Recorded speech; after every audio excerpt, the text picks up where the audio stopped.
asking, oh, how long do you think the episode will be? And I was like, well...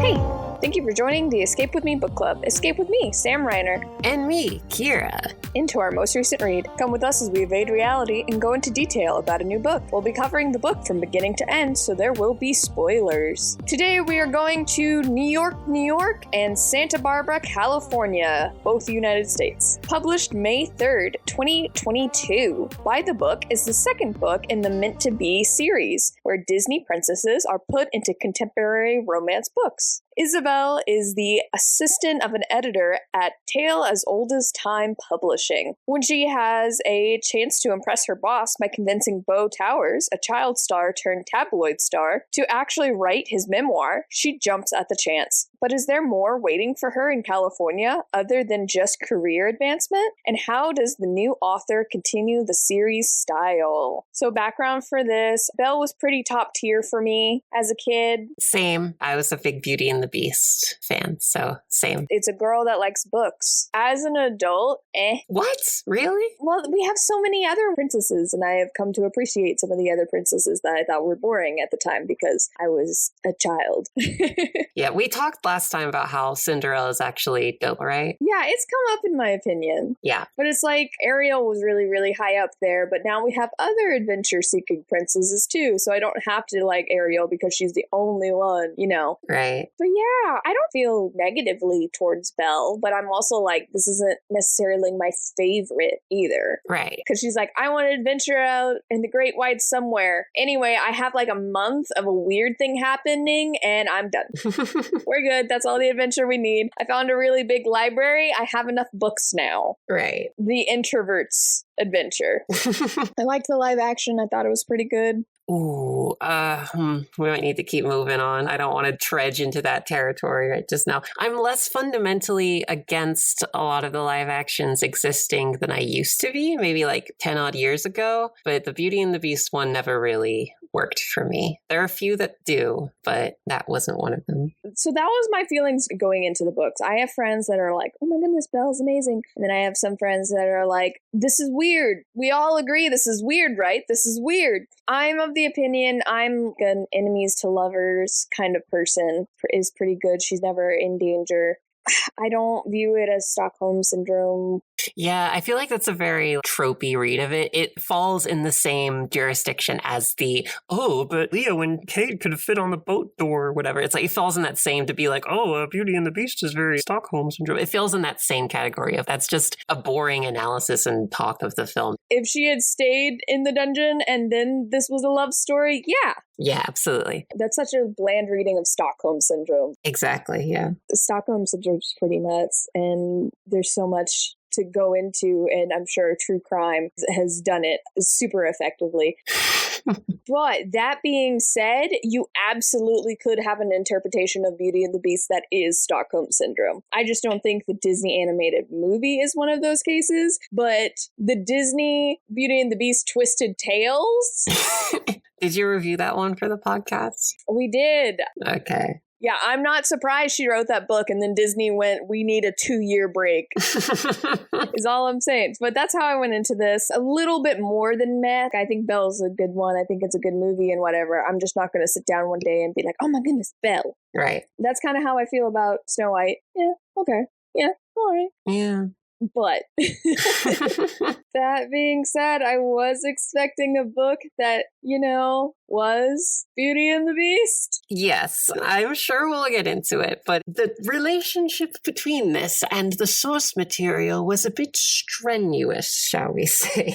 It was a thread at certain points. If we'll get there, like you said. Let's talk about the author a little bit. Let's talk about Jasmine. Please tell me about Jasmine, because unlike with the first one, I have no idea what else she has written. So she has a fascinating backstory. Okay. It would make more sense to you if I told you that she's a contemporary romance writer. That makes sense. I feel like her writing style versus the first author's writing style, you can tell the first author came from a drama, inspirational kind of background, where this one definitely is. This is contemporary romance. 100%.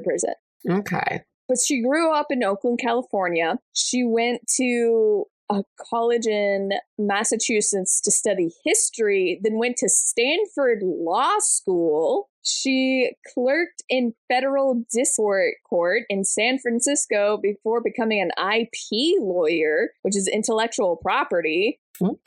That's kind of crazy. Yeah, she's got a lot going for her. Yeah. So she participated in the now defunct NaNoWriMo, which is National Novel Writing Month, where you are tasked with writing an entire novel in a month. Oh, all right. Yeah. And so it was November, but they also had ones in April and July. And it looks like she participated in an April 2015 one where she started writing her first book, The Wedding Date, which I have never seen this happen before. I'm sure it has, but I haven't seen it happen before. She writes The Wedding Date, right? Yeah. And then she writes a sequel book called The Proposal. And her second book, The Proposal, got the Reese Book Club stamp, not The Wedding Date. Huh. Is it like a sequel to The Wedding Date, or is it? Yeah, it's part of the series. I think there's 3, maybe 4 books in that series. And the second one's the one with the Reese Book Club stamp. That's weird.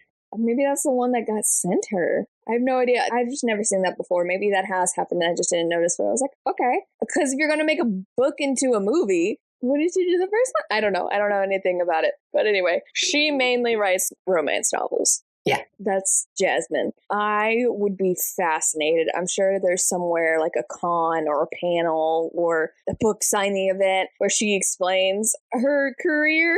I would just be fascinated. I guess in terms of context, was it that Proposal, the Reese's Book Club one, was that the one that sort of shot her into the mainstream that landed her this gig to write this book? Or was there other bigger successes between that and this? I am not well-versed enough to truly say.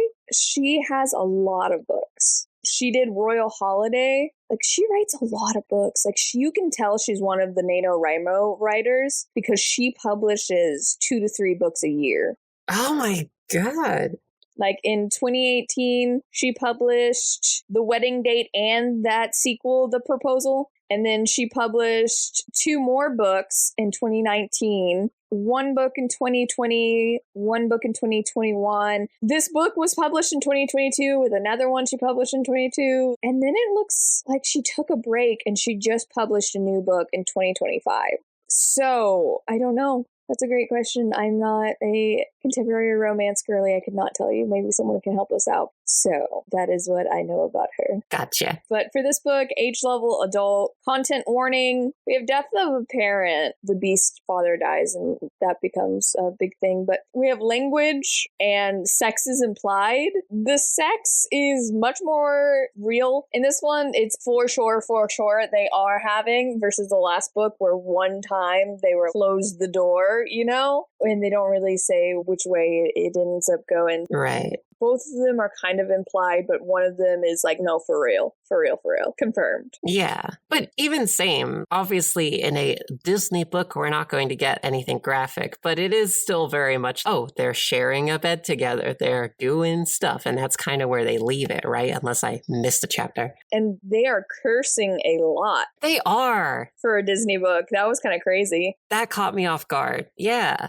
What? Judge a book by its cover. Beauty and the Beast? Yeah, I think you might end up mentioning the only thing I was going to bring up for this section, which is on certain versions of the cover, there is a critic's quote, and who happens to... Oh, no. I will get there. Okay, I'm sure you're going to bring it up. That's the only thing I had to say. I found that out. I will share. That's the only thing I had to say for the Judge a Book by its cover section. So, Judge a Book by its cover, it's Beauty and the Beast's turn. She's sitting on the title. Looks like she's flipping pages. Right. They're falling to the ground. He's picking them up. So I thought, are they writing letters? Are they both rival romance authors? I thought of You Got Mail. Right. Which I'm always down for. Any of which, not to get ahead of myself, but any of which I think would be a stronger premise for this book than what we get. But that's beside the point. Yeah, I will talk about as we go my different thoughts of what this was going to be, and then it wasn't. I think we have similar thoughts in that regard. But yes, yes, yes.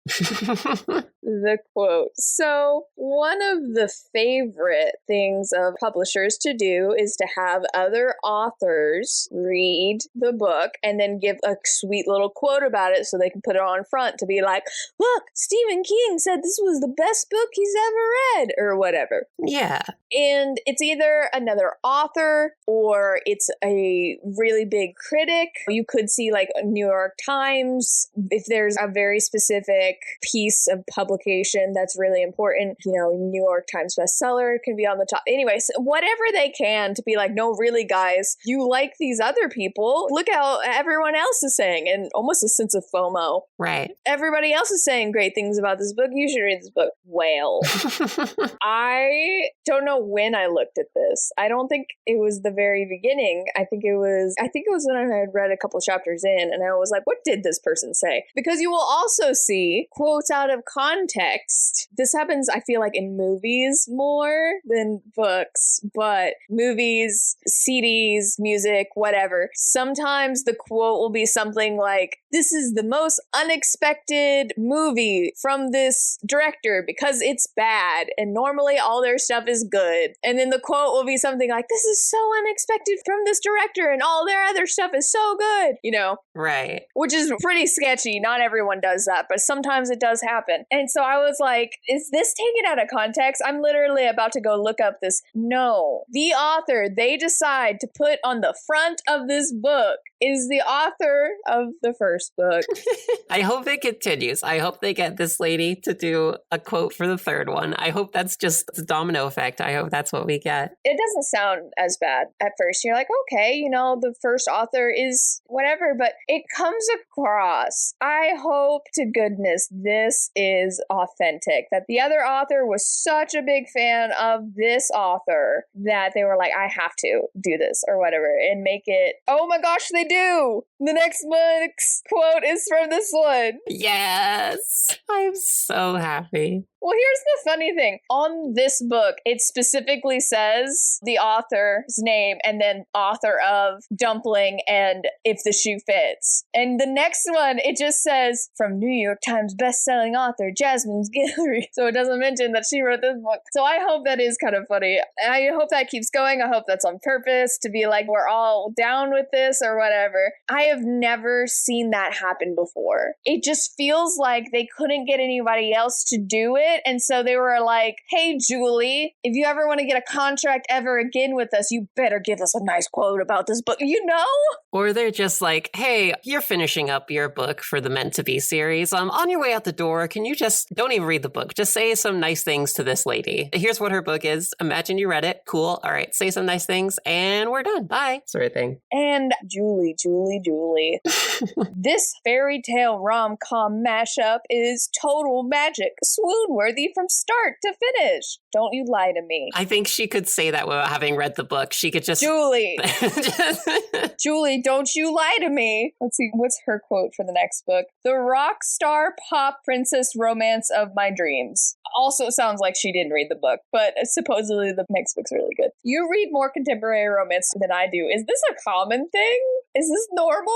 So much of what I engage with are audiobooks because I'm just getting back into reading. So I don't see obviously many pull quotes. The books that I have read this year, one of them was, I don't know if it was Reese's book club or someone else's book club, but it was a book club book. But she was an established author or whatever. And I definitely believed that the people who gave the pull quotes had read the book because there was some capturing the nature of the book, even if it was just in a pull quote. But I don't know. I'm someone I like to think who swoons pretty easy. And girl, this is not swoon worthy. What are you talking about? You do. As we've proven, you have a lot of boxes. Yeah. So I don't want to come into this. I am a bit more critiquing because this is not my genre. But yeah, I try. And this wasn't it. But let's get into it. Let's get into it. So you know how last book had some creative liberties, like the evil stepmom mom wasn't evil. Her evil stepsisters weren't evil. Lady Tremaine was a yoga mom. Yeah, like a producer, whatever. The only thing to do with shoes is she wants to be a shoe designer, even though that barely comes up in the plot. But it was Cinderella, right? Right. Just start. Do we consider this Beauty and the Beast? Does it even have enough plot points to be considered a retelling? If it weren't in this series, I probably wouldn't make that connection. With the first one, I probably could. It does come across as a cheap knockoff Bachelor, but let's make it Cinderella themed. Especially with the ending where she leaves and he goes find her, whatever. It's like, yeah, that does fall into some of the tropes of romantic novels or romance in general. But there is enough there, enough mention of shoes, enough mention of this, that, the other, that I could probably get some sort of correlation between the two. But in this one, if I didn't know that it was a part of this series, I probably would not have made the assumption that this was a Beauty and the Beast adaptation. Because it's not at all. Anyway, Izzy works for Tale as Old as Time Publishing. And I knew going into this book, I was like, oh, it's not going to be a good time because the rival, not even rival, publishing company is Maurice. Yeah. Okay. So here, I probably have the most notes for chapter 0 or the prologue or whatever. The prologue where she gets excited. Just to be where I'm like, hold up. Rewind. Going back to the first book, there was a lot of, she referred to her little kiddos as little mice or whatever, or whatever like that. And I was like, you know what? It's tongue in cheek and it's a little grown-worthy, but I can roll with it because they make sense. They're there, but they make sense with the narrative. It's whatever. But oh my God, not just in this first chapter. We'll get into it as it goes on because God knows the way it comes up later when she's actually in this guy's house is bananas. But in the first page, one of my first notes is in all caps, the baguettes. Immediately they throw in a baguette reference because of course in the opening song to Beauty and the Beast, it's the baguettes or whatever. But Tale as Old as Time Publishing. Okay, fine. In a general, if we're doing this as a modern adaptation of a fairy tale, then sure, you can name your publishing house Tale as Old as Time. I mean, we're not going to have a teapot singing it. Okay, fine. Yeah. This is how we reference it. Yeah. Maurice as the rival publishing company is crazy, though. I will say it's not the craziest reference to the song in the first chapter. I will get to the one that I had to pause and be like, what? In a second. But it does seem strange to me that you're going to have the rival publishing house be Maurice. Her dad. And not the Gaston publishing house or something. Oh, don't even get me onto the Gaston. There's such a fun potential there for, the Gaston publishing house, and they make literature for the manosphere. And they're trying to pull her to like, yeah, come over here, write books for us, babe, or whatever. That could have been wink, wink, nudge, nudge in such a way that, okay, that's kind of fun. No, I'm down for this. Please keep going. Continue on and how this would have worked in the plot. Yeah, no, she should have been with Maurice Publishing because, Maurice in the original story is her father. So she's here with Maurice and has her ups and downs, but they have a good working relationship. It's a weird way to describe your father, but whatever. But there's that. And then because the original conflict when she's in the town in Beauty and the Beast is that Gaston really wants her, but she don't want any of that. So that should have been the pull, is that this rival publishing company is trying to get her to come in like, hey, come ghostwrite with us. Well, you could ghostwrite manosphere literature and we'll give you way, way more money than Maurice is giving you. Something like that. Yeah, they start off and they're trying to sweet talk her, but as you go, you realize they're actually sabotaging her. Yeah, that would have been on the level of the first book. Yeah, I agree with you. Yes. So you see the angle. That was the thing where if that had been the nature of the reference, then it would have fallen in line with the first book where it'd been like, a little kind of, all right, guys. You took some liberties. But it's fun. That is not the reference in the opening chapter that made me the most mad. What sort of title for a book is It's My Favorite Part? What does that mean? There are a million Beauty and the Beast references you could have made to a very iconic song with lots of very notable lyrics. She could have called, I know they bring it up later with the show that they watched together, but having a book called Small Provincial Town. I guess she already had in her head she was going to use that later because she's like, what's the title of the book that she's getting? It's My Favorite Part. What? Who would call a book that? It makes no sense. Nope. That was the one that drove me insane. But here's the thing. She's so heavy on the references references in the prologue, and then she just drops it from existence. Drops it entirely. There's one other way the references come up later, and that's the part that was maybe not as crazy as it's my favorite part, but it's a close second, is what we get into when we get into the house itself. No. Coming from the very beginning, you think the energy would be like last book, where it's reference after reference after reference after reference. As inane as it might have been, you would expect all the references, and then the show they watch and like some smaller things, but for the most part, we just kind of screw being Beauty and the Beast book. But her provincial life is she starts working for this publishing company and she thinks it's amazing, but 2 years later she's bored and she wants a promotion, but she's not getting it. And how long did it take you to realize that Gavin is supposed to be Gaston? Look, this might be embarrassing. The final chapter. Literally, it took me so long into the book because I kept waiting for him to be introduced, right? Right. And I was probably like halfway, and I'm like, okay, maybe it's one of the characters I missed. And I was looking over the names, and I was like, there's this dude named Gavin. You did not. He has freaking glasses! He works as an assistant editor at a publishing house. The point is, he doesn't read. He's not even a romantic rival. I forgot Gavin existed, except for at one point later. And even then, I kind of was like, who's that guy again? Whatever. And then by the end, I was like, oh, he's the Gaston in the story. Look, I thought in the beginning of the book, because she's like, oh my gosh, my editor's so blah. Even though she gives me compliments. And I literally thought we were going to have a Devil Wears Prada. Right. Meets Beauty and the Beast, but Martha is not that bad. Yeah. Izzy is a wimp. Can we talk about that? Izzy cries at the drop of the hat over nothing constantly. And you want me to believe that she works for a top publishing company in New York, with a difficult boss? And she cries over nothing. Girl. And not in a, I've reached my limit. I have been such a strong person up until this point, and I've honest to goodness reached my emotional limit. No, she cries constantly over everything with no provocation. Bo was kind of sarcastic at her, and she cried. I'm sorry, what?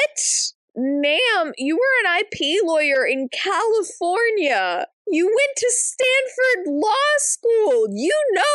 You know how rough it is out there. You worked with pricks. You've had to be strong. Right. You know that people are terrible. And homegirl's gonna cry. She's 25 years old, gonna cry over a guy made a sarcastic comment at her. A guy who, in all things considered, when she loses her temper, I think he'd been nastier to her in the past than even that moment where she snapped or whatever. Maybe I'm misremembering, but... It's not much. Yeah. Izzy's a wimp. And Gavin's a wimp. Oh my goodness, he's a villain of the book because he supposedly sabotaging her career, but all he did was say, hey, you're not getting promoted. Maybe she just doesn't think you're ready, when it's actually about funding. You dastardly villain! I can't take it seriously. Gaston leads an angry mob to go murder someone. Right. That's what I was hoping Gaston Publishing would come in and do. I was hoping they'd be so desperate to get this girl, get her to sign with us so we can make her write for us and so we could get these Manosphere books out there or whatever. And they would end up trying to co-opt the book deal or turn the two of them against each other. But no, Gavin is just a guy. And he's there and then he's gone. And I was like, whatever. He does 3 things in this book. One was, hey, I was talking with the boss when we went skiing, and she's not going to promote you this year. Sorry, maybe she doesn't think you're ready. When actually it was, I can't promote her. She's still not getting promoted. It's not even, she's not going to promote you. And she totally was planning on promoting him. It was literally just changing the meaning. Then Izzy writes a book. Gavin offers to read it. He hands it back and says, it's kind of a little first try-y. You should work on it. And I do think at one point he's like, maybe this isn't for you, which goes a little far, but even Izzy admits it needs a lot of editing. Right. Once she goes back to it, she's like, yeah, I will need to rewrite this completely, do more edits. So once again, he wasn't wrong. And then at the end, he gives a quote to a newspaper saying that, oh yeah, it's not going to be published this year. Not even that it's not going to be published. It's just not going to be published this year. And I, honest to goodness, don't know why he gets fired for it. Right. Because publicity is publicity. How dastardly of him to get the release date of a book wrong. Well, I mean, he was doing it to be like, she's never going to be able to get to the book. But I mean, you were keeping it in the press. Right. That's honestly in and of itself impressive, considering we're going on, 2 years of, oh yeah, I'll totally write this book. That's all he does. And Gavin and Marta have a screaming match at the end of the book, and Izzy goes, I'm going to walk away. Are you kidding me right now? Your business rival just went into your boss's office, closed the door, and there's a screaming match going on. You're like, I don't want to eavesdrop. And then when there is a bit more of a confrontation, she's just like, I'm going to stick my big, sexy man on you, or whatever. What is this? Oh, exhausting. That's what it is. But yeah, that's Gaston. That's Mr. I'm going to throw your dad into a mental hospital unless you agree to marry me. Mr. I'm going to leave an angry mob to go kill the beast. Mr. Throw this man out into the snow because he's raving. Meme excluded. It's one of my favorite memes. Like, whoa, Marie. Maurice came in here and he was raving. I know exactly the video you're talking about. My favorite video. But that's Gaston. And that's all he does. He's not even in most of the book. He's a constant presence in the movie. Even when she's in the castle all by her lonesome, he's still in the movie. So that was Gaston. That was our Gaston. Does everyone feel really good about our villain here? Again, someone I completely forgot. Even the proposal had the enemy of the U.S. government. All of our rom-coms can have villains. Like, even Hallmark lets the current boyfriend be the villain. This book there is no villain. Anyway, we'll get to it. But yeah, there's basically no conflict. Except he said something sarcastic and now I must cry and throw a temper tantrum because I am emotionally mature adult. We can get on to my other favorite reinterpretation of a character from the original source material, and that is Miss Potts. Oh my, we'll get there. Okay, we'll get there. Because first, we need to talk about the many ways that I thought this book was going, and then I was wrong. Proceed. So she's friends with this girl named Priya. It's Izzy and Priya. And they're going to a conference in California. And they make a very big deal about this conference. And I was like, oh, I bet this is actually where the book takes place. You know, it's like a week-long conference. Yeah, meets this guy. She's forced to interact with one of the romance writers or a bodyguard or a rival publishing house. There's some glitch and the two of them share a room together, something like that. Yeah, where she talks about having to deal with these uppity writers and whatever. And I'm like, what if she gets assigned to this dude and it's like, oh, well, they're forced to be together. Right. Because that's the whole point of Beauty and the Beast is they're forced to be together. And then finding out, oh my gosh, he's not so bad after all. Yeah. No, they skip the conference entirely. There's a cocktail party and her boss is like, hey, Bo lives in Santa Barbara. I wish someone would just go up to him and go to their front door. And then Izzy volunteers to do that. And then we're at the end of the conference. I had totally forgotten there was a conference at the beginning of the book, if I'm being real, because it is really just, there's one phone call made at one conference or one conversation. It's totally done with by the end of chapter 2, I want to say, if not earlier. The conference is thrown completely out the window. It is no longer a plot point, except that Priya goes home and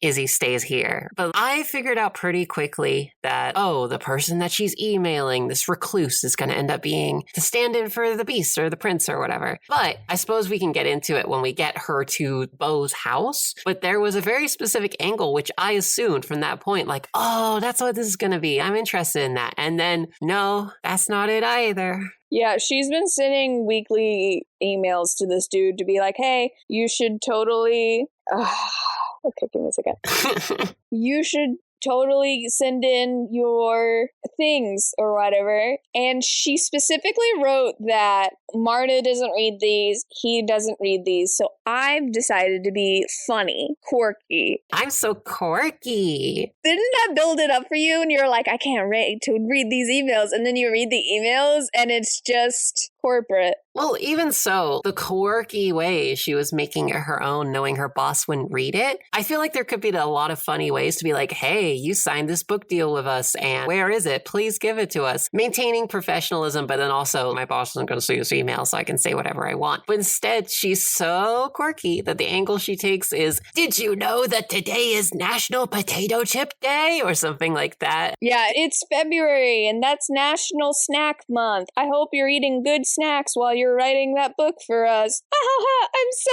funny. Izzy, you're so quirky. You're so devious. My God. I got into a bit of a thing with a coworker, and the goal ended up being seeing how long an email we can write to each other in corporate speak to say basically the same sentence. Oh my God. And so it starts with one sentence, and then we basically started writing it back and forth to each other, just adding more and more fluff and buzzwords and things. And I eventually got it to like 3 paragraphs. And we were like, we have to stop.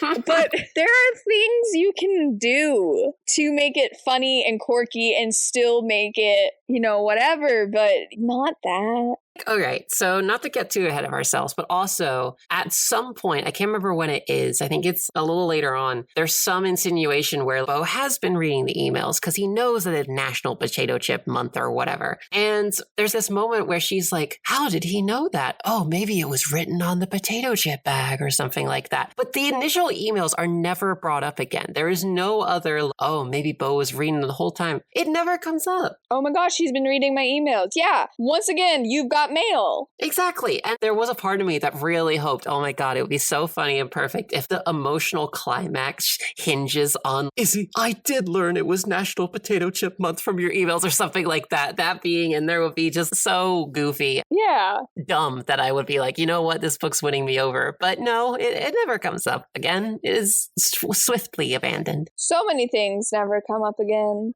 ever. Like Priya, screw you. We don't need you anymore. Sometimes I'll text you, but like 3 text messages. Oh my goodness, aren't we such good friends? Whatever. She goes to his house. Okay. I think I sent a screenshot to somebody. I have to see. So the big moment, right? The Beauty and the Beast moment, right? We're Beauty and the Beasting, and you have to stay at my house, and right? Yes. Do you want me to jump in and say what I thought the book was going to be at this point and got me like, oh yeah, okay, that's an interesting interpretation? Yes, please, because I was completely lost at what was happening at this point. Okay, so I was like, okay, makes sense. Beast is the recluse. He has the book deal. He's not answering. So the equivalent of her going to the castle is that she goes to the house. And the equivalent of the you must stay here will be you're going to ghostwrite my novel for me. You're going to be my ghostwriter. Yes, I thought she was going to be the ghostwriter. And I was like, okay, it's not revolutionary. I'm sure there's been books about that before. And wouldn't it make sense with the cover? Yes. Okay, you're going to write this book for me because you're so smart, you're so talented or whatever. You think it's so easy. You talk about ghostwriters all the time. Exactly. And then the hinge of the book is falling in love with your ghostwriter. That's something. Yeah, and that's how she learns about him and stuff. They have emotional moments where he has to be raw. Right. And real about his backstory. And I'm like, okay, that makes sense. That is a fine reinterpretation of that story. I am all for this. Let's see where this goes. No. The Beauty and the Beast moment is that she gives... No, let me do it. You do it. You do it. I'm finding it. I took screenshots. Because I can't. I honest to goodness cannot. My friend stopped reading about this point because she said, this dude sounds like a serial killer the way he talks. And you tell me. I didn't get as much serial killer vibes, but it was still weird. I'll let you explain. This makes sense in an adult man's brain. Right. I want to read the exact quote. Yes. I don't need a ghostwriter, he almost spat at her. You people think I'm stupid, don't you? Izzy made her voice as peppy as it could be. Of course not, she said. It's no judgment on you. We know how busy your schedule is. It's just an offer. We want to explore all avenues here. And I agree with you. And I'm like, so she's going to become the ghostwriter. That's her whole thing. She wants to be a writer. She doesn't think she's a good writer. And he's like, fine, well, the only ghostwriter I want is you. And so then she gets to become a writer and they bond, right? That makes perfect sense. Bo bared his teeth at her. First of all, who does that? What does that even look like? That's weird. They're trying to allude to him being a beast. Don't bare your teeth at people. That's weird. The beast bore his teeth at people because he was a beast. And they're like, how can we allude to the fact that this guy's a beast by making him bare his teeth? He has fangs and tusks. Fine. You want to help me in any way you can? He asked in a clear imitation of her voice. You want to give me a pep talk? How's this? I want you to give me a pep talk every day. How does that sound? Crazy. That sounds weird. Okay, fine. And so she goes on to think, like, oh, do you want like an email or do you want to call? He laughed again. No, you don't get it. You can stay here and give me your cheerful little pep talks in person. He threw out his arms and gestured toward the hallway. We have plenty of room, as I'm sure you saw.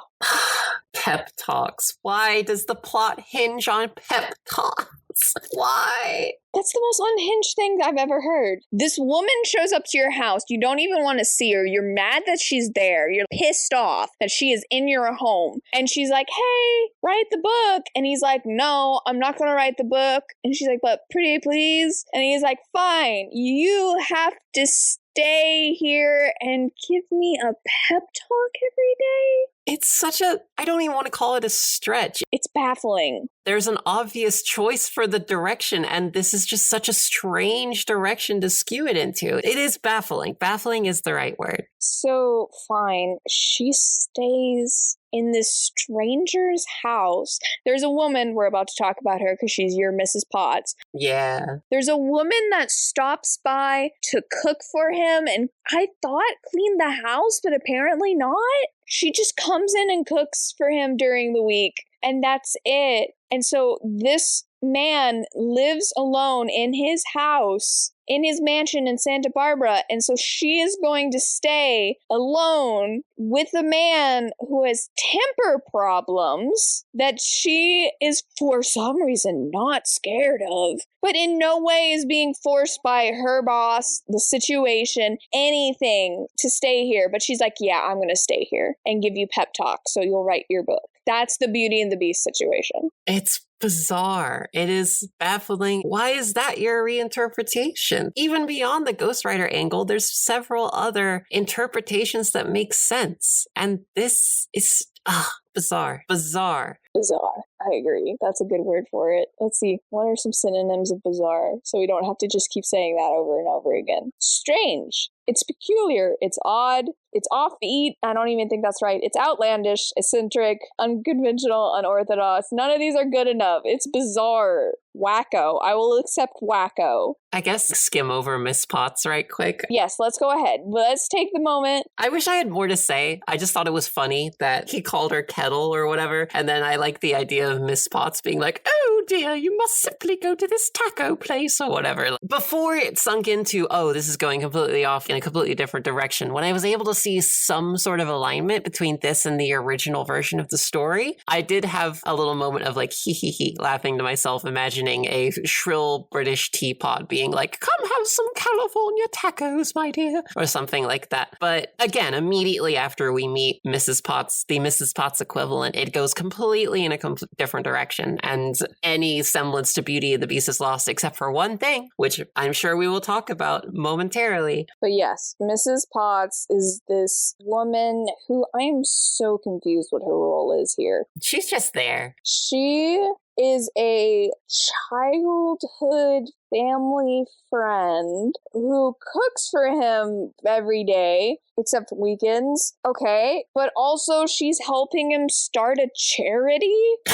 And don't worry, she knows how that works. She knows the in-depth legal, financial, political requirements for starting a non-profit, which she has gained from the profession of nothing. To be devil's advocate, I feel like the nonprofit stuff, which again, I had completely forgotten about because again, it never comes up again. It's not important. Yeah. But my thought is that, oh, maybe he is a decent person, maybe all that. But from what I recall, when that's introduced, she's already making googly eyes at him. She's already kind of won over. They're already kind of buddy-buddy. So by the point that he's trying to do a nonprofit, he's trying to do all this or whatever comes into it, unless I'm misremembering the order of the narrative, by the time it comes into it, they're already chumming up. She's already starting to see the good in him. The nonprofit angle doesn't do much to help. In another, if the story was restructured or if it came up in a different spot, maybe it could have had that benefit, but it didn't. It's just the way that the narrative plays out. I agree. It would have made sense, but my problem is not the charity. Cool, he wants to do the thing. That's a rather specific thing, but cool, he wants to do the thing. What in the world makes you think that Michaela, who is his assistant, cook, whatever, I don't know. I have no idea what her actual job is, but why does she have any... The line was specifically, Bo's like, oh yeah, she knows how to do that kind of stuff. Why? It's complicated. It's complicated on purpose because the law is complicated. Like I said, if you want to start a nonprofit, it takes lawyers and accountants and political stuff. It just, maybe not to start it, but like if you want to actually be successful with it and whatever. Right. It's just something he does on the weekend. Don't worry about it. He doesn't even do it. Michaela does it. I'm so confused what Michaela's background is with this. She's not enough of a character for it to even make sense. Oh, by the way, there's no Lumiere. There's no any of them. And that is the biggest travesty of this book. There's no Cogsworth. Her child gets mentioned. Oh yeah, I need to go pick up my child from daycare. That's Chip. There you go. And then that's kind of it. That's it. No one's in the house. She is alone with this man. No one is hyping her up except Priya, because Priya's like, oh, but at least he's hot. Except, though, you're forgetting the most important thing is that throughout the book, several times, in fact, the biggest and perhaps only relationship to the original text is that occasionally, out of nowhere, she'll be like, it's almost as if the furniture is talking to me. Oh my gosh, the stupid bathtub! She gets obsessed with this bathtub. I hate it so much. It was awful. This girl likes snacks and bathtubs. Literally, I'm not kidding you. The first day, it's awful. He's horrible. We'll get back to it because he's not. She's just being dramatic. Awful, horrible. I need to leave. He's awful. I'll get on the first flight back to New York. Aw, man, but that's a nice soaker tub. I guess I'll stay. I'm not kidding you. Oh, I have a little bit of wine in me. I'm going to stay in this bath. Just kidding. I love this bath, but I'm staying in it forever. She mentions it so much. And the author is semi-self-aware because Priya's like, you mentioned this bathtub too much. Like, yeah, I'm glad you're self-aware. Stop bringing it up. It's in every chapter. It is the main character. I don't want to skip too far ahead because we need to keep with the narrative, go back to like her first day or whatever. It was not that terrible. But I think the point at which I lost my mind, like it was already way too far into the book. I had already lost my mind, really. But the moment I was like, oh my God, was when she's leaving the house and she imagines almost in her head a little voice saying goodbye or something like that. It's so stupid.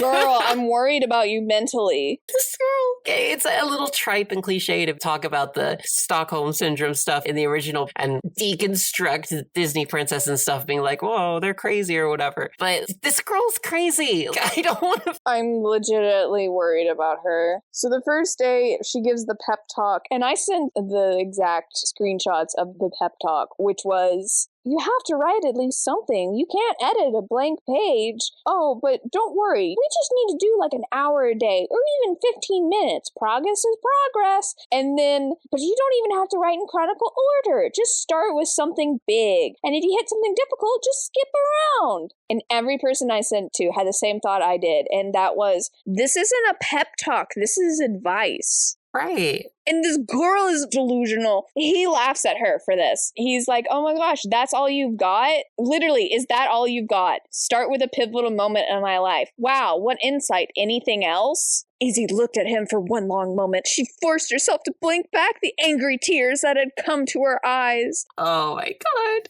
What? Chapter 5 begins with Izzy ran up the staircase to her room. She couldn't believe she'd wasted an actual good pep talk on Bo Towers. Oh, no. She's not good. She's not good. She's not good at pep talks, but she's not good mentally. You are delusional if you think that's a pep talk. If she were doing a pep talk, she'd go in and be like, you can do it. Yeah, start with something empathetic. Like, this is hard, but you can do hard things, you know? Or connect on an emotional level. A pep talk! She must be aware of some of what Bo Towers is going through just because he's such a public figure or whatever. So connecting with him emotionally there and then using that as a rile up, like, no matter what, you could do it sort of thing. But it's not a pep talk. She's just like, here is how to write a book. Here are the things I do when I am writing a book. You're not good at this. No, not at all. And Bo Towers literally just was like, so that's all you got? That's not very good. And supposedly she has a terrible boss that's so mean, but even though she still gives her compliments, Jasmine, you know, right? Anyway. Is it then that he apologizes her by cooking for her and leaving it out or whatever? Yeah, they were gonna eat dinner together and then they got into an argument with that, and so he puts food by her door. Yeah. Okay. Oh, here it is. Izzy wanted to giggle because she's drunk. With 2 glasses of wine? I don't know if that's a real thing. You're gonna have to help me. I don't drink. That seems like a lightweight to me, though. I am not the most lightweight person, and wine varies. Maybe it's some very potent, expensive, well-off sort of wine. But no, it usually takes more than 2 glasses of wine to even be a little good. Because I thought the whole point was wine is you don't get drunk quickly. Yeah, basically. But this girl had a fight, but she's literally, Izzy wanted to giggle. Did it work for her to stay here in California until Monday with this perfect weather and it's a Norman house and with her beautiful bedroom and glorious bathtub and excellent food? It feels very kid logic. When I was a kid and like playing with my little sister or whatever with our little stuffed animals, we would have them get drunk, quote unquote, from our understanding of that as elementary schoolers or whatever, which is that one sip of wine, you're like, whoa, sort of thing. It feels like that. And if it were a book for a younger audience, then I would kind of, all right, well, it's kind of endearing that that's how they picture, you know, adults drinking and how fast they get drunk. But it's not. It's a book for an older audience. They're dropping F-bombs. There's more deliberate references to sex and stuff like that. It feels confused. Weird. Yeah. All this girl cares about is food and the bathtub and sun. And Pat's forgiving her more than one thing, but at the same time, she feels so one note as a character. And normally what happens in these books is, and I complain about this all the time, the woman is milquetoast. Right. Because you're supposed to identify her, and you're a flawed person, and she's a flawed person, aka boring. So anyone could see themselves in her, and then the man is out of this world, amazing, over the top. Right. You would never find this in real life because you're supposed to fall in love with him, not identify with him, because it's written by a woman for women. Right. Bo sucks. Bo is also lame. I am not sold on any of this. If he was not hot, you would not care. This is lame. Yeah. And all right, that's the thing. With contemporary romance, I am a sucker for a good vivid description. I love to swoon. I love swooning over these characters and being like, oh, he's so hot. She's so hot. Whatever. The Bo, as drawn on the front cover, is a pretty good looking dude, but there is very little in the prose or in the writing that made me go like, ooh, about him. There's very little of that swooning. There's no potential for swooning because it doesn't feel like there's any passages that are written to make you swoon for him. And it's not just because of his behavior or demeanor. No. As someone who likes these sort of books, there's barely any little time to go into description about his body type or whatever. And maybe that's just Disney putting hard lines on you're not allowed to be too sexy or whatever and describe his pecs or describe his muscles. But it's just, you don't give me the opportunity to swoon. Here's an example to go with it. Literally all he says, he's giving her a tour of the place. Upstairs is off limits for me. While you're here, I don't want you to feel like, anyway, upstairs is all yours. Go wherever you want. I don't care.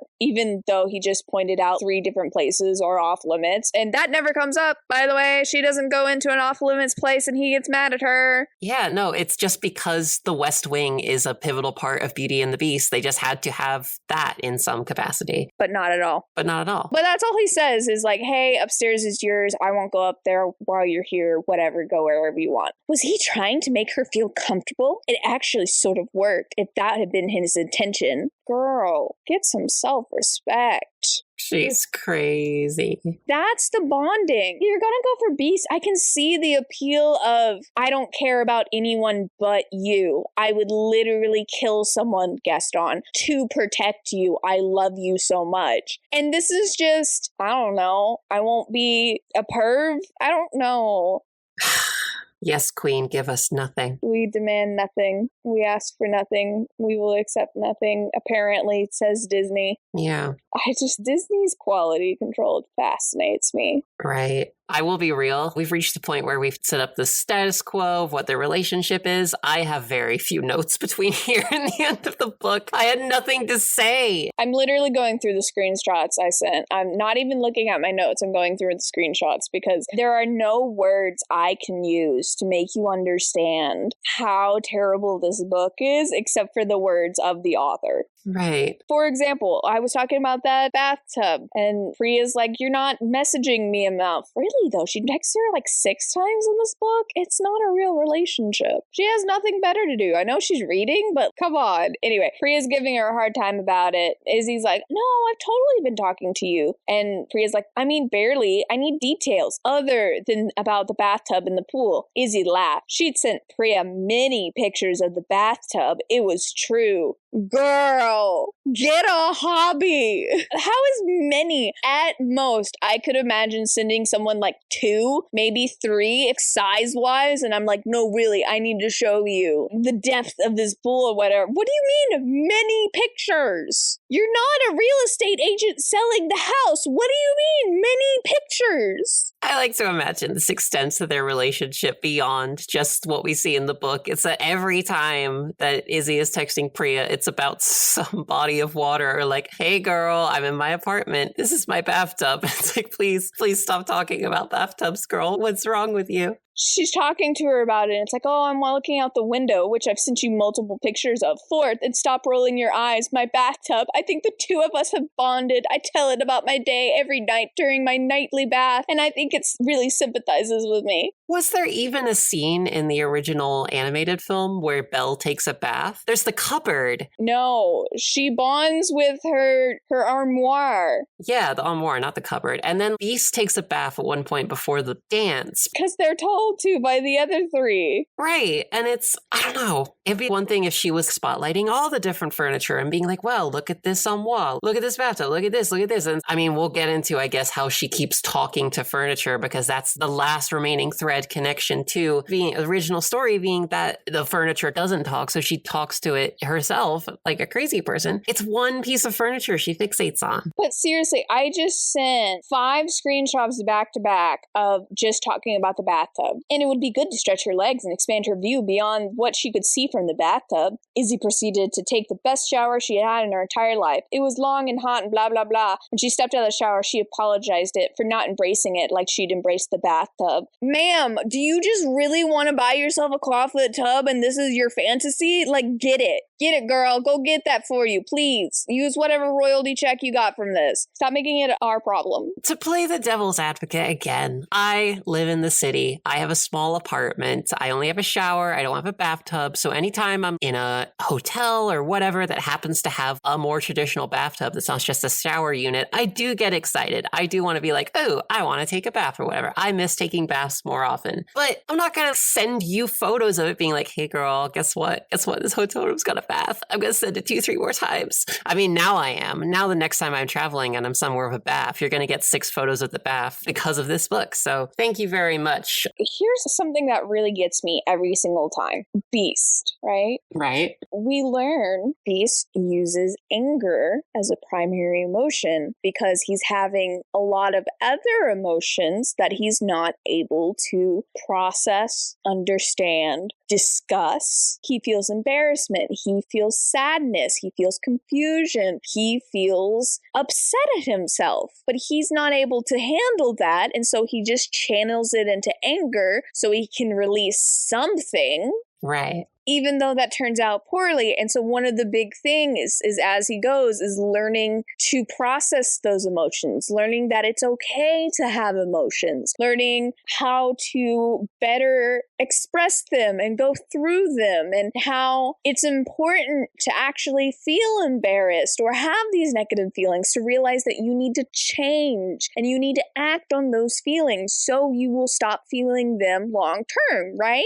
Right. Bo talks like he's been in therapy for 10 years. He is immediately able to explain any of his actions to Izzy better than Izzy can understand his actions herself. They get into a fight. He stands up. He's like, I need a break. And he leaves the room. Right. He doesn't yell at her. He doesn't get aggressive. He just is like, I need a break, gets up, leaves. And then she throws an absolute fit about it. How dare you leave and not talk to me? And then later on, he's like, yeah, I needed a moment to process my feelings. And she's like, oh my gosh, that's right. That was the right thing to do. I feel so bad for... He literally talks like he's been in therapy for 10 years. He uses therapy speak to a certain extent. He uses therapy speak. Look, I am one of the whitest women alive. I'm a very white person. I don't want to be the one to talk the race of the characters, because just based on the race of the author, it's her characters, her choice. I can appreciate to a certain degree them avoiding some of the tropes that come with writing an angry black man or whatever. I can appreciate that on the surface. However, there's a way to avoid tropes like that without ridding the character of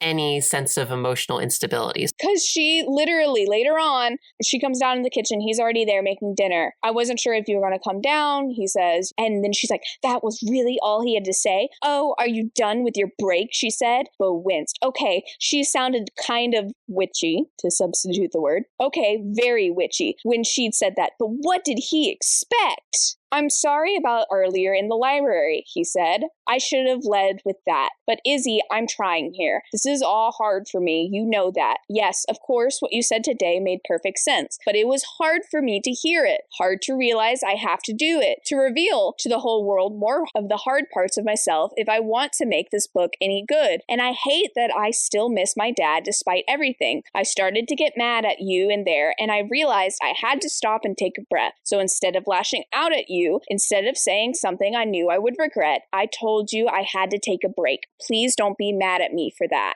That is such therapy speak. Ugh. This dude had an afternoon to sit down about that, and he's like, bam. This is the same dude that was baring his teeth at her and yelling at her in the beginning of the book. You can write a character who is the point of the narrative will be them coming to terms with their emotions and their instability without just immediately off the bat from the get-go having them be like, you're right, I'm a very mature and here's my stance on my emotions. I'm the perfect man. No, evolve him to that point. Work with that. Have them talk together. I don't know. I really don't understand. They start getting together, okay, and then for literally no reason, Izzy has a bunch of hangups. Not for no reason. Things like, oh, your exes don't look anything like me. They're prettier than me. They're models. I'm just convenient to you. And I thought we were going to really go into that, but no. Right. That's something else, and I think we'll get into it, especially as we get towards the last chunk of the book. How easily the last chunk of the book was solved just shows how... 100%. But then also, yes, Beauty and the Beast, the original story, is primarily from Belle's perspective. We start with her. There's a few scenes of the Beast on his own or whatever, but it is primarily, she is the main character. And I think this book would have benefited from having a bit more of that. Scenes where it's just Beau, scenes where we're inside Beau's head, scenes where it's from his perspective or whatever, because there are pivotal scenes. And this is probably the biggest, made me turn my head and be like, what? While I was listening to the audiobook, there are scenes that feel like they're missing entirely that could have been in the book from Beau's perspective, not even from Zoe's perspective. There are scenes that Izzy is present for that would give a lot more context to who Bo was before he met her and all this stuff. And they're just not in the book. And for the case of the current point I'm trying to make, there could have been moments where Bo is able to reflect on his exes or anything, or think back or bring up memories of his old relationships and how they were different, or anything of that sort. Or the biggest thing, which we'll get into, is just his relationship with his mom. Like, we get a little bit of context in terms of what he tells Izzy that goes into the book, but then there are also separate conversations that would have been really interesting to be privy to that happen completely off screen, for lack of a better phrase, outside of the frame of the book. They don't happen. They don't happen, exactly. Because we probably could just go to the ending, because nothing happens in the book. It's so boring. Yes. And we talked about this, how you were like, some of my favorite movies are movies where nothing happens. Yes. I love lingering with characters. I love books, films, anything where you're just spending time with two characters. On paper, not much happens, but you're listening to interesting conversations, or you're just in a vibe, in a zone with these characters, and you're just rolling with it. I love media, be it written or on screen, that leans into that kind of pace. The everyday, the slice of life, whatever, however you want to put it. But there's at least 10 to 20 chapters where nothing of note happened, to the point I didn't write anything in my notes for like 10 chapters because there's nothing to report back on. Because when we say nothing happens, we're not saying, oh, there's nothing for us to summarize here. We're saying nothing happens. They're not having interesting conversations. They're not really falling in love. There's not any conflict. There's not any character growth or understanding. Nothing happens. There are a few scenes of a bit more, oh, they're so quirky or whatever, where they're never quirky. They're never quirky. They go and get ice cream, and there's a guy in line with a parrot on his shoulder, and that's the funniest thing I've ever seen in my life. That sort of thing. Yeah, I don't believe Bo, who lives in Santa Barbara, doesn't understand about the parrot racket. Yeah. That goes on, where you're like, oh my goodness, want to take a picture with my parrot? And then you take a picture, and then he's like, cool, $50. $50, right. I don't believe for a second you don't understand the racket. Yeah, and they're bent over laughing. They're giggling. They're lost. They're gone. As a giggly person, it's a parrot on a dude's shoulder. Come on, guys. But more to the point, and the point I was alluding to earlier, is that there's a scene where the two of them go out for dinner, and this one chapter ends where they're driving to the place, and then the next chapter picks up after they finish dinner, and Izzy is like, wow, the waiter, or whoever it was, I can't remember, was rude because of Bo's reputation. That could have been a whole chapter. I genuinely thought my audiobook had skipped a chapter. I was like, did I miss something? Was there an exchange that gave us an idea of how the town, what perspective they have of Bo? No, there is nothing. It just skipped. She skips all the interesting parts, like the convention. She's like, hey, build up this convention for a chapter. We finally go. We see one cocktail party, an hour of a cocktail party, and then we skip the entire convention. And then she will skip days or weeks of this book. She ends up staying at Bo's place for months at a time. She didn't have to, but for whatever reason, the author will skip days, weeks,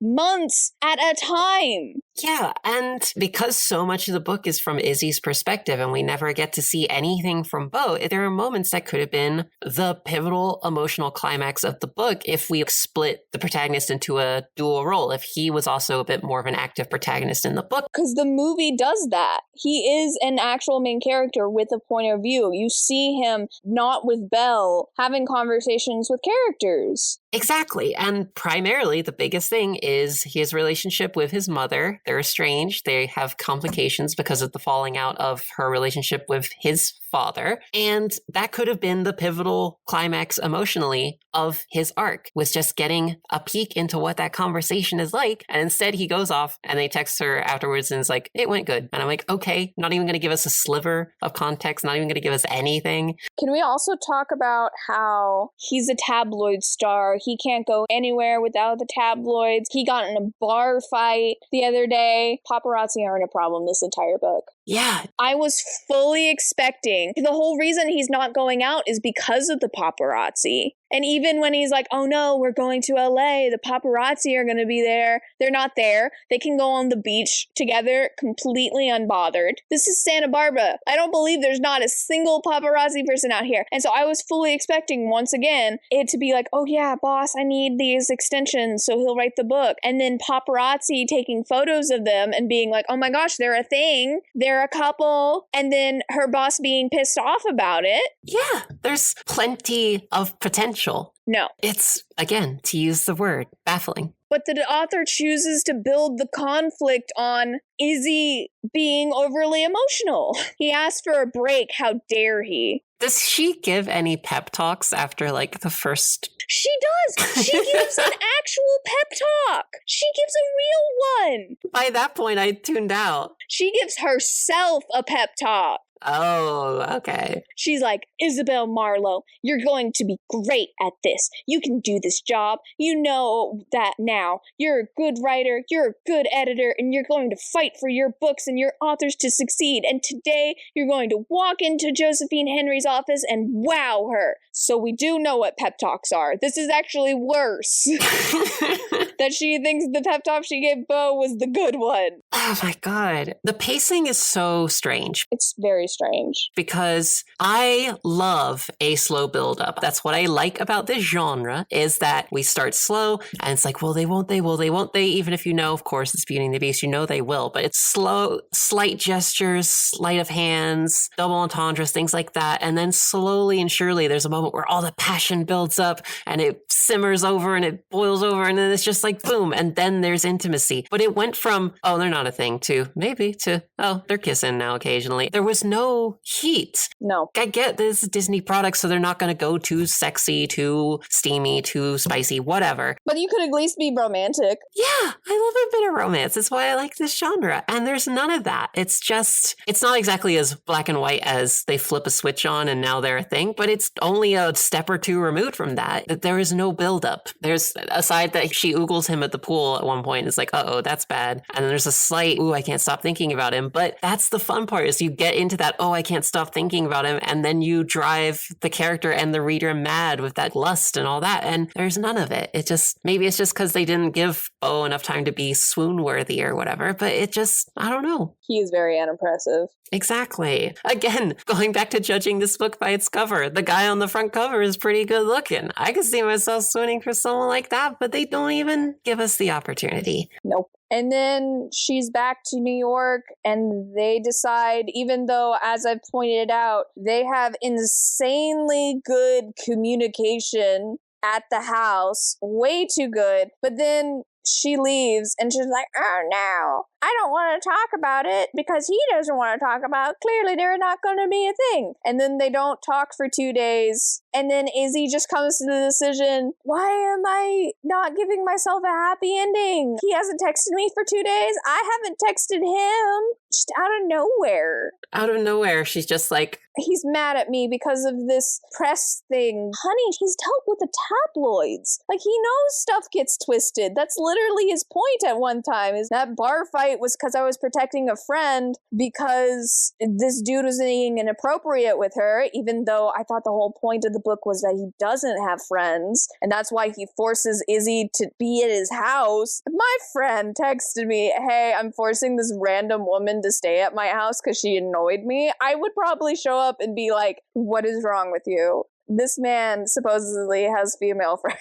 Jeez Louise. And this is how he acts with people. I can't. Anyway, she's convinced that their love story is real. She keeps walking away from her desk. First day she gets back. She's not at her desk, but like for 5 minutes. She just keeps going up. There's all sorts going on. She keeps leaving the office. You got so much work to do. She's like, I gotta catch up on so much stuff. But she leaves and she's like, she gets a letter from Bo. Not even an email. We could have been cute with the email thing, but no. Yeah. She gets this package, and it's this journal that he's been writing in, and oh my gosh, he's been in love with me this whole time. And it's just a chapter of reading these journal entries, and I'm just like, well, it's a shame we couldn't, put this in the book. Right. This has been happening the whole time, guys. Trust us. Trust us. This has been happening this entire time. He's been so in love with her. But even then, I had buy-in that he liked her. He didn't need to like her from the very first moment she entered the house for me to go for it. Yes. This didn't need to be a love at first sight. But it has to be for Jasmine? Yeah. By all interpretations of the original film, it's not. He's just like, get out of here at first. And then eventually... He hates people. He has anger. He has so much anger. Yeah. No, it's fine, guys. There was love at first sight. Jasmine realizes the errors of his ways, and she doesn't even need to learn to text him and be a good texter. He is at her office. He mailed her this journal, doesn't text her anything. You come to find out because he's finishing the memoir, so she'll get her job or whatever. But he shows up to her job?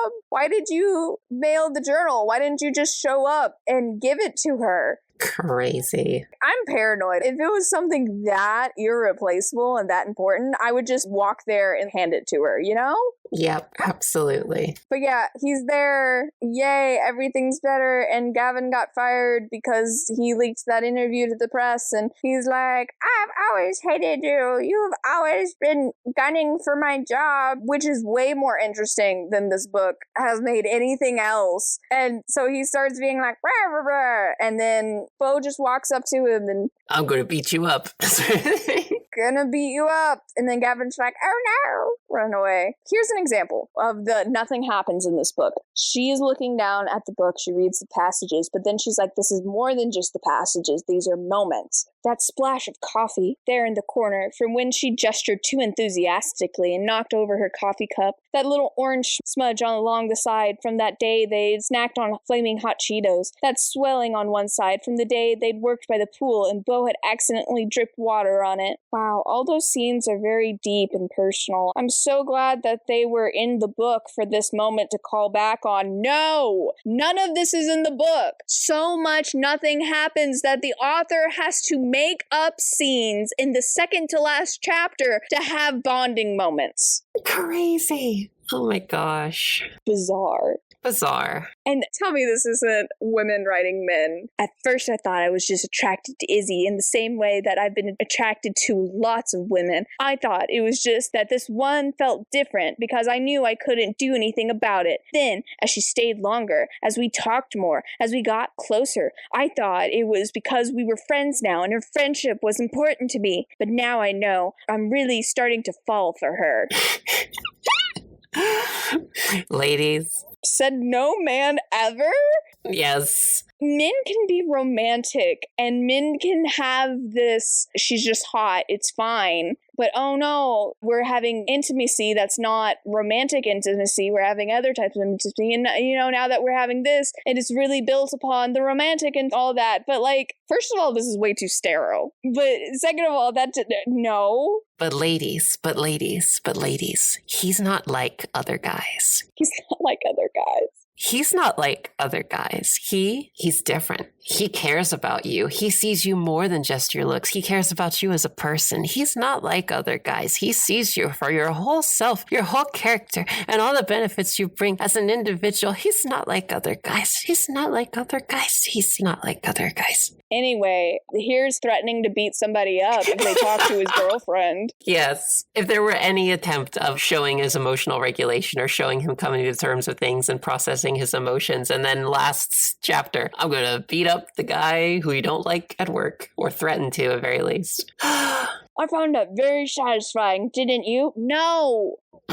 No, I didn't. None of it. Thank you. Oh, there was also a point where she was like, oh my gosh, he sees me as gorgeous, smart, slightly caustic. No one else saw her like that, except Priya and your parents, and Josephine. Stop. All these other characters who support you and love you, but no one's ever seen you like this. Whatever. Izzy gets a job at Maurice and Priya gets promoted to Gavin's position, which I do love. I love that they both got a promotion. Yay. That's good. but Bo and Izzy are still together. Michaela pretended to sprain her ankle in the book so they would fall together. And I'm like, yeah, you recovered way too quickly. But at the same time, Michaela, she just walked away, letting this girl stay in this strange man's house who is angry at just not being a very girl's girl. Let's not romanticize that, okay? Not at all.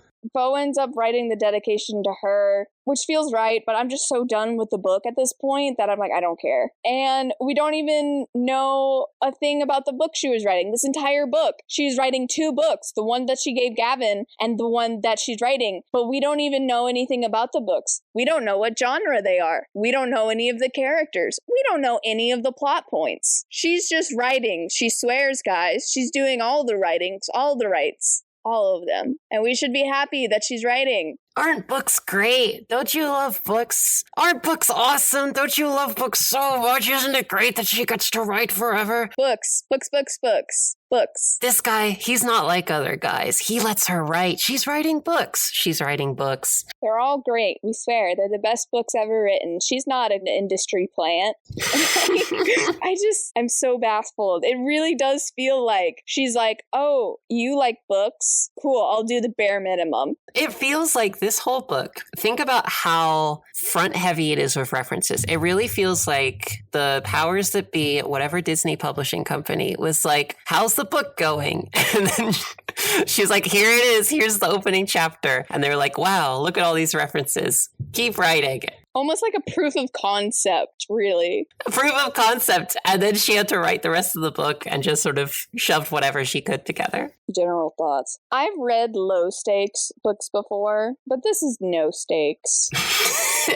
Nothing mattered. Nothing was threatened at any point. It doesn't matter. There's no villain. There's not even a conceptual villain like time or distance. No. There is just bathtubs, inanimate objects, and food overload. In my journey into getting back into reading more frequently, I've been doing a lot of cozy books, and I have my qualms with some of the hallmarks of cozy literature, quote unquote, in that sometimes it's just a bit too twee, a bit too wholesome. There isn't quite enough malice or there isn't quite enough overarching threat. But most of the books that I have read since I've started being more proactive in reading again, at least there's something. Even if it is the coziest of cozy, there is some sort of butting of heads, or there's some sort of something goes awry. Mean girl. Yeah, there's a mean girl. Something goes awry. There's an accident. There's something. There's a corporate entity wanting to buy up all the beaches in Santa Barbara. Oh no. Yeah, that's not to say that everything has to have that, because like we alluded to earlier, I love films and books where there's not really an antagonist, I should say. There's just, here's a person, here's their life. We see a week in their life. We maybe even see several years in their life, and not much happens. And that's okay. But there's usually some sort of thematic reason for that happening, whether it is slice of life, whether it is just how someone changes over time, or something more mundane like that. But A, there's nothing like that here. And then B, there is also no sense of malice. And if people love the original story for its villain, like you've alluded to several times, it's leading an angry mob to get this guy. Gaston is murdered at the end of that movie. That is the only way they could have a happy ending, is if this dude was dead. And there are still ways to not kill him. Yeah, not kill them, but translate it into a quote-unquote cozy narrative, or however you want to refer to it. And yet,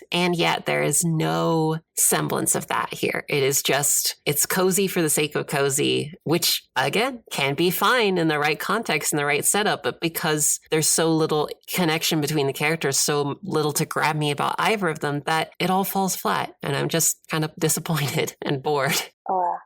Alas. Also, everyone laughs for literally no reason throughout the book. That's all they really do is yell at each other or laugh over really lame jokes. I don't know. I was slapping my knees. I was chortling when that guy had a parrot on his shoulder. That was the funniest thing I've ever seen in my life. Well, not even scenes like that where bonding, they'll say something and then the reaction of everyone in the room is to laugh. And I'm like, this is a sitcom. Let's turn off the laugh track, guys. Let's go back to real life. It's fine. Okay. They're not real people. They're not real. The part that really had me be like, okay, these people aren't real was, I think it's when they went to the beach for the first time together and he's teaching her how to surf. And they keep alluding to the teapot song. And it's like the I'm a little teapot or whatever. And it's like, yeah, you know, what I do in my life as a, 20-something adult. We do stupid things. I frequently invoke the teapot song or whatever. It feels like Trying to be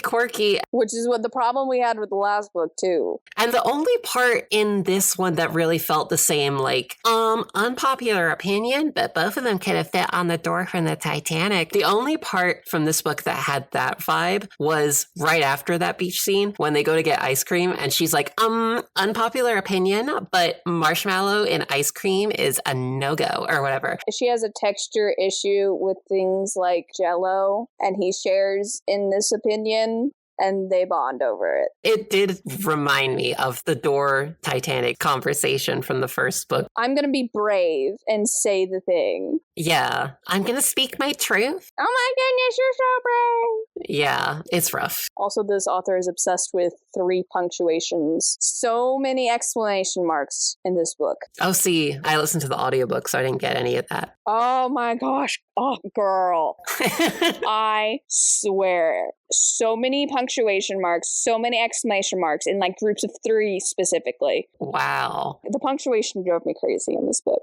This doesn't feel like a real person at this point. The narrator for the audiobook did a good job. She had a good tenacity, good voice sort of thing. But I did notice a few times how, like you mentioned with a laugh track or whatever, she would describe someone laughing and then she would laugh herself. So I imagine, I don't know how that appeared in print, but if there was like a ha ha ha or whatever, then like what she did, but a more genuine laugh than that, then I can absolutely see how that might drive you kind of crazy. That's so funny. I don't remember a ha ha ha. I'm literally wondering if the voice actor just laughed to add to it. Oh my gosh, I need to listen to the audiobook and look at the page, but how funny would it be if she was literally just laughing?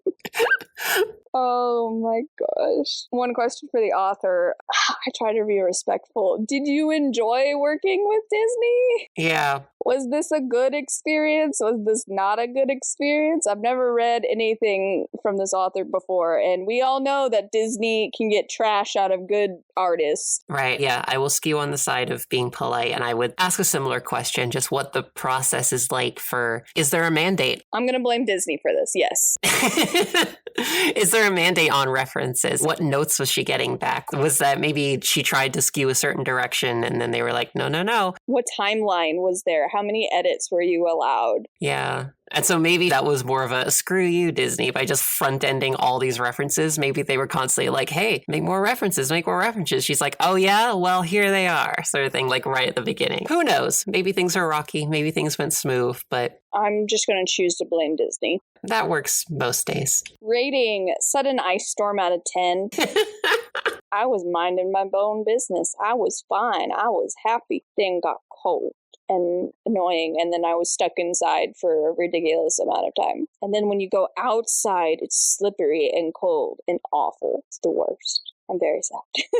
I'm gonna give this a parrot on a shoulder of a man in an ice cream store out of 5. I mean, it's not the worst thing I've ever seen in an ice cream store, but I wouldn't say it's anything above average. No, in fact, this gets no parrot in line at the ice cream store. This book gets a standing in line at the ice cream store. There you go. There's no parrot. Yeah, but here's the thing. Even in that case, you at least get ice cream out of it. And then they're sold out of ice cream.